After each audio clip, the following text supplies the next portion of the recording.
students, welcome to Golden Diversity Academy. This is Dipti Suryavanshi. Today we will talk about the tax. Tax क्या होता है? जो भी पैसा गवर्नमेंट जनरल पब्लिक से कलेक्ट करती है पब्लिक सर्विस करने के लिए, उसको हम क्या बोलते हैं? टैक्स बोलते हैं. ठीक है. Taxes are the sources of revenue for the government. Tax क्या होता है? सोर्स ऑफ रेवेन्यू होता है गवर्नमेंट के लिए. अगर हम इन पैसे का गवर्नमेंट कहाँ पर यूज करती है? इंफ्रास्ट्रक्चर भी यूज करती है, प्रोवाइडिंग हेल्थ केयर भी यूज करती है, एजुकेशन भी यूज करती है और वेलफेयर स्कीम्स प्रोवाइड कराने में हमारी मदद करती है. ठीक है. Types of taxes. टैक्सेस के टाइप्स की बात करें तो पहले है प्रोग्रेसिव टैक्स. ठीक है. फिर है regressive tax, proportional tax and degressive tax. ठीक है. प्रोपोर्शनल टैक्स क्या होता है? जैसे जैसे इंसान की इनकम बढ़ेगी वैसे वैसे ये टैक्स भी बढ़ता रहेगा. ठीक है. 1 रुपए इनकम थी तो 1 रुपए टैक्स देना पड़ रहा था. 2 रुपए इनकम हुई तो 2 रुपए, 3 रुपए 3. ठीक है. जैसे जैसे इंसान की इनकम बढ़ेगी वैसे वैसे ये टैक्स भी बढ़ता रहेगा. इसका एग्जांपल है इनकम टैक्स और यही सबसे अच्छा टैक्स होता है प्रोग्रेसिव टैक्स. सेकंड नंबर पे आया रिग्रेसिव टैक्स. रिग्रेसिव टैक्स में क्या होता है? इसमें पुअर को, जो पुअर लोग होते हैं उनको क्या होता है? इसमें नुकसान होता है क्योंकि जिसकी इनकम कम होगी उसको सबसे ज्यादा टैक्स पे करना पड़ेगा. ठीक है.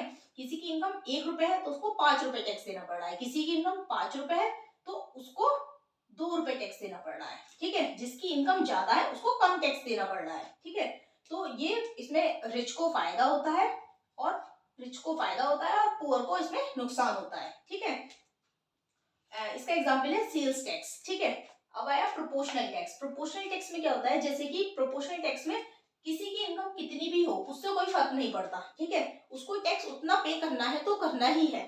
ठीक है. किसी की इनकम 2 रुपए है तो उसको भी 5 रुपए टैक्स देना है. किसी की इनकम 6 रुपए है तो उसको भी 5 रुपए टैक्स देना है. उससे कोई फर्क नहीं पड़ता कि उसकी इनकम कितनी है. किसी की इनकम कितनी भी है सबको टैक्स बराबर का देना पड़ेगा, जैसे कि जीएसटी और सेल्स टैक्स. ठीक है. अब आता है डिग्रेसिव टैक्स. डिग्रेसिव टैक्स को हम देखें तो ये प्रोपोर्शनल टैक्स की तरह ही होता है, लेकिन इसका नाम डिग्रेसिव क्यों है? फिर इसका नाम भी प्रोपोर्शनल होता. इसका नाम डिग्रेसिव इसीलिए है क्योंकि ये कुछ टाइम के बाद फ्लैट हो जाता है. फ्लैट हो जाता है मतलब ये कुछ टाइम तक तो जैसे जैसे इनकम बढ़ती है उतना देना पड़ता है, लेकिन एक टाइम के बाद ये फ्लैट हो जाता है. तुम्हारी इनकम कितनी भी हो तुम्हें उतना परसेंटेज टैक्स देना है. ठीक है. इसके लिए मैंने ये कुछ न्यू टैक्स स्लैब्स है वो मैंने यहाँ लिख दिए हैं. अगर तुम्हारी इनकम 0 से लेके 2.5 लाख तक है तो 0% टैक्स देना होगा. 2.5 लाख से लेके 2.5 से 5 लाख तक है तो 5% टैक्स देना होगा.